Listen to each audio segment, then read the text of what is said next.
गुरु प्यारी साध संगत जी, आज फिर से एक सुंदर सी साखी आप सभी को सुनाने जा रही हूँ।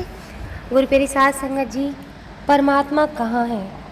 हर इंसान ये पूछता है कि भगवान कहाँ है। शुरू से हमें सिखाया गया है कि भगवान हर जगह है, लेकिन कई लोग देखते हैं हमने तो भगवान को कभी देखा ही नहीं है।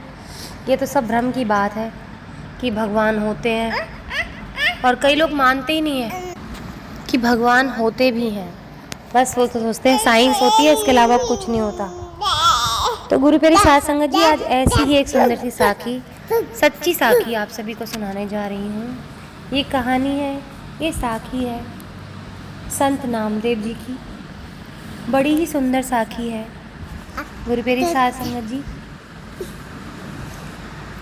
जिससे हमें हमारे सारे सवालों के जवाब मिलेंगे कि भगवान आखिर हैं कहाँ और किस तरह उनकी हमें प्राप्ति हो सकती है। तो आइए गुरु प्यारी साध संगत जी, सुनते हैं आज की ये सुंदर सी साखी। ये 13वीं सदी की बात है। 13वीं सदी में महाराष्ट्र में एक बहुत मशहूर संत थे, उनका नाम था नामदेव। कहा जाता है कि जब वो बहुत छोटे थे तभी से भगवान की भक्ति में डूबे रहते थे।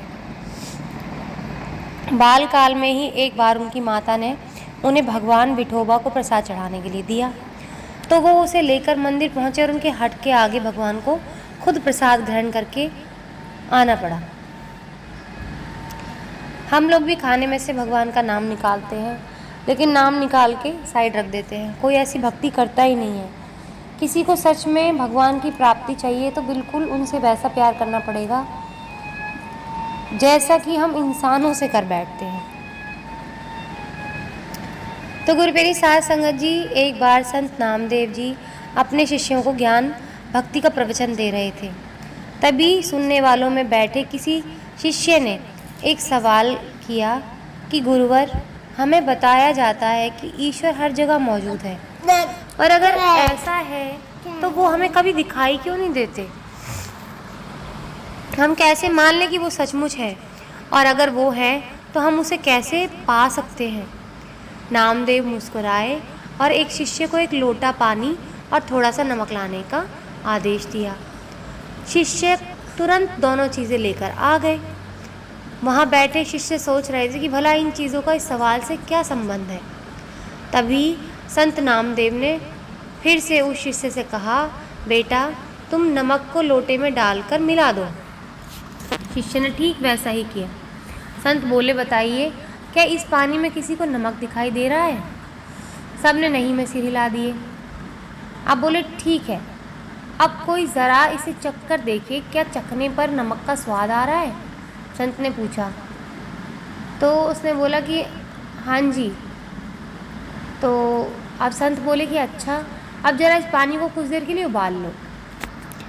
कुछ देर तक पानी उबलता रहा, और जब सारा पानी भाप बन के उड़ गया तो संत ने फिर से शिष्यों को बोला कि लोटे में देखो, क्या अब तुम्हें इसमें कुछ दिखाई दे रहा है?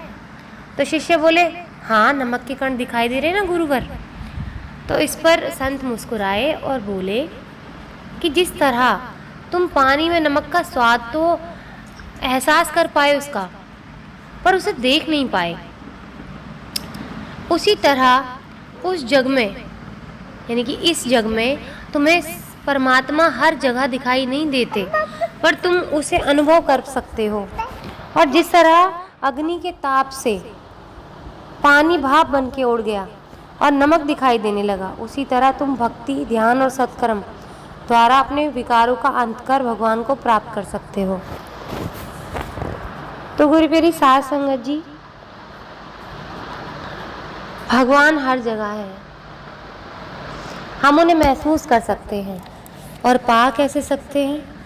भक्ति करके, ध्यान करके, सत्कर्म से, अपने अंदर विचार जो विकार अंत करके हम भगवान को पा सकते हैं।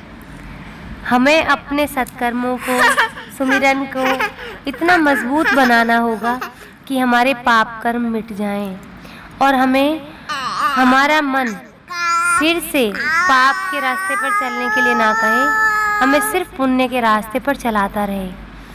हमारे मार्ग को, परमात्मा तक जाने के मार्ग को बिल्कुल सीधा करता जाए, सरल करता जाए। इस तरह का हमारा सुमिरन होना चाहिए। और गुरु प्यारी साध संगत जी, भगवान को पाना है तो सच्ची भक्ति बहुत ज़रूरी है। ये नहीं कि नाम के लिए हम सब उसको सच्चे मन से पाने की कोशिश ही नहीं करते। इस दुनिया में उलझे रहते हैं। रहने की वजह से हम भगवान पर ध्यान ही नहीं दे पाते। तो गुरु प्यारी साध संगत जी, हमें इस उलझन से, इस कर्मों की उलझन से निकलना है। अपने कर्मों को पूरा करना है, लेकिन उनमें बंधना नहीं है, उनसे मुक्त होना है हमें।